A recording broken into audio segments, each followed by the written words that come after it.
La Segunda República Española fue uno de los períodos históricos más interesantes de la historia del siglo XX en España, y una de las figuras clave para entender este período fue su presidente, Niceto Alcalá Zamora. Hoy hablaremos de la figura del presidente de la Segunda República y saber quién fue, sus orígenes, su gobierno en la etapa republicana y su exilio tras la Guerra Civil.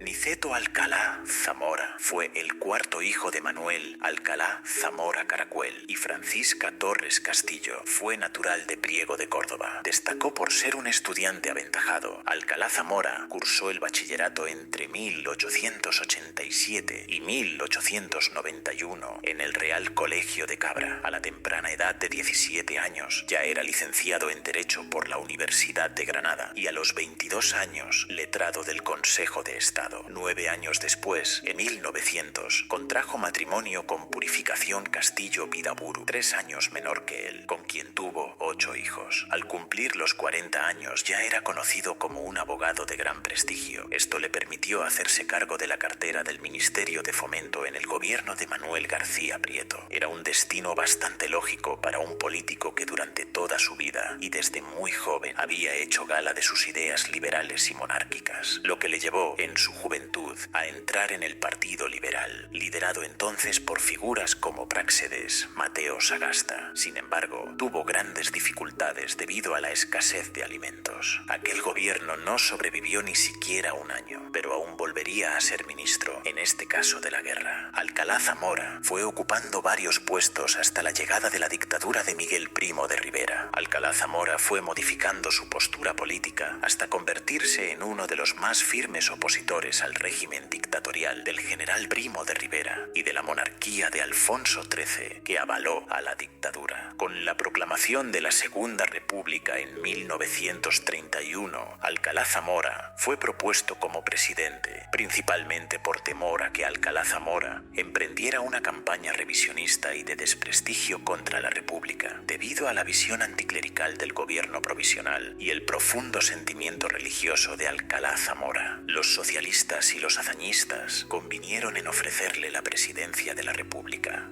cargo para el cual fue elegido candidato único el 2 de diciembre. Juró el cargo el 11 de diciembre de 1931. La idea del presidente de la República era incorporar a la dirección de España las nuevas fuerzas surgidas después de la Restauración y contenidas por los últimos Borbones. Esta apertura debía hacerse desde arriba, suprimiendo todo lo que impidiera este paso y estableciendo las premisas esenciales de un nuevo orden por la vía pacífica y parlamentaria. Las relaciones con el gobierno y Niceto Alcalá Zamora eran oscilantes durante el primer bienio de la República, cuando Azaña le presentó su ratificación la Ley de Congregaciones, Ley para la Secularización de la Enseñanza y la Ley del Tribunal de Garantías Constitucionales, que completaron la Constitución Republicana de 1931. Alcalá Zamora se resistió al máximo a firmar ambas leyes, pero no se atrevió a vetarlas. Más tarde, con ocasión de un reajuste gubernamental, las diferencias volvieron a surgir y Azaña dimitió con su gabinete. Tras varias consultas fallidas, Alcalá Zamora volvió a nombrar como presidente del Consejo de Ministros a Azaña el 12 de junio, hecho que decepcionó a los conservadores. Meses más tarde, en septiembre, Alcalá Zamora disolvió las Cortes Constituyentes y, después de un fugaz mandato del radical Alejandro Lerroux, le encargó al también radical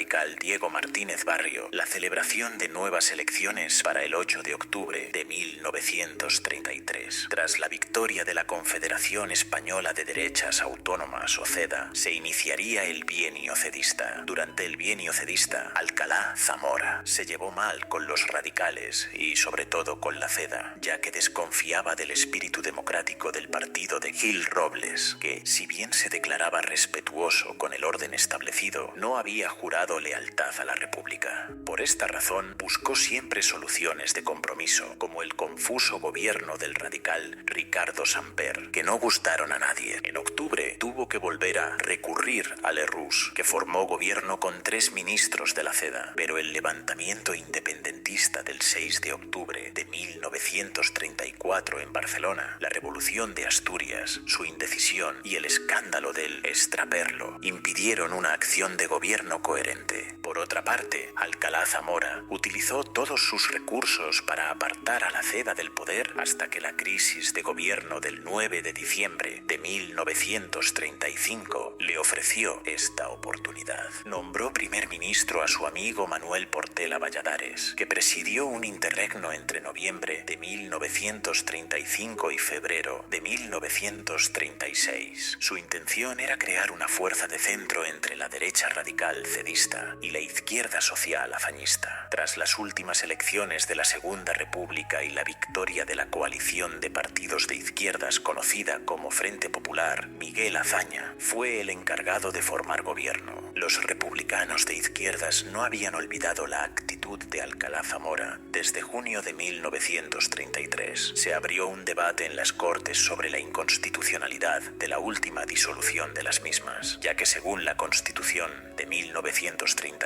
el presidente estaba facultado para disolver las Cortes 2 veces, pero la segunda disolución podría ser sometida al enjuiciamiento de la Cámara, y si una mayoría consideraba que se había cometido alguna irregularidad, el presidente podría ser destituido. La controversia se produce cuando la nueva mayoría de las Cortes, considerando que esta era la segunda disolución, enjuician la actuación del presidente y dictaminan que la disolución se había producido con mucho retraso, por lo que el presidente debía ser destituido. Sin embargo, había quien opinaba que esta era la primera disolución, ya que la anterior, la de 1933, no debía contarse al tratarse de las Cortes Constituyentes, las que elaboraron la Constitución y por tanto eran anteriores a ella. Finalmente, el 7 de abril de 1936, 238 diputados votaron a favor de la destitución por solo 5 en contra. 174 diputados abandonaron la Cámara o se encontraban ausentes, por lo que el presidente fue destituido. Este en principio se resistió, pero abandonado por todos, tuvo que admitir el cese. Después de unas semanas en las que se hizo cargo de la jefatura del Estado de forma interina, Diego Martínez Barrio, en su calidad de presidente de las Cortes, fue sustituido por Manuel Azaña el 11 de mayo de 1936. Meses después, con el estallido de la Guerra Civil, Alcalá Zamora estaba en un viaje por Noruega. Decidió no regresar a España cuando se enteró, según cuenta en sus memorias, reescritas durante el exilio, de que milicianos del Frente Popular habían entrado ilegalmente en su domicilio, robándole sus pertenencias y saqueado asimismo su caja de seguridad y al menos otra propiedad de una de sus hijas en el Banco Crédit Lyonnais de Madrid, llevándose el manuscrito de sus memorias, parte del cual fue publicado con cortes de la censura en la prensa republicana durante la guerra y ampliamente comentado por Manuel Azaña en sus memorias. Fijó su residencia en Francia, donde le sorprendió la Segunda Guerra Mundial. El 17 de enero de 1937, en plena guerra civil, publicó un artículo en el diario suizo Journal de Genève, en el que se sumó a la tesis del bando sublevado de que la victoria del Frente Popular en las elecciones generales de febrero de 1936 se había producido gracias a la alteración de las actas electorales por la ofensiva del desorden, desplegada por el Frente Popular en la calle durante la tarde-noche del mismo día de las elecciones y los días siguientes, seguida de la manipulación llevada a cabo por la Comisión de Actas. Así fue como, según Alcalá Zamora, el Frente Popular consiguió la mayoría absoluta en las Cortes, cuando solo había obtenido realmente unos 200 escaños, muy lejos de los 237 en que se situaba el umbral de la mayoría absoluta.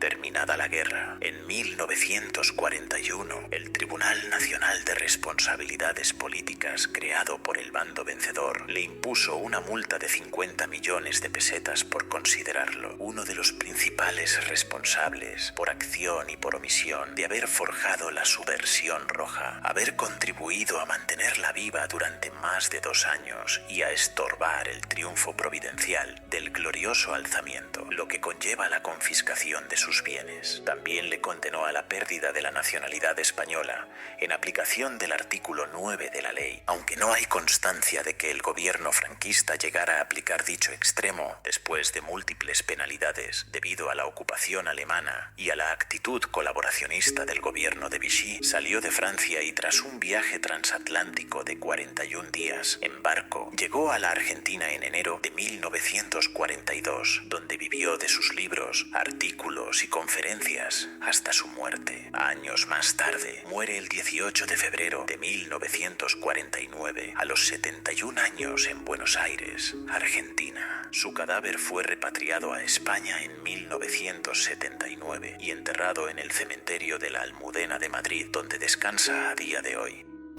Podemos concluir que Niceto Alcalá Zamora fue un político de una integridad legalista profunda, cuyo mayor mérito y a la vez su mayor tragedia fue intentar construir una república para todos los españoles en un contexto donde los españoles no querían compartir el Estado con sus adversarios. Representa la moderación derrotada, ya que fue rechazado por la izquierda y por la derecha. A pesar de todo, fue un hombre que creía en la ley y la Constitución por encima de las ideologías de masas.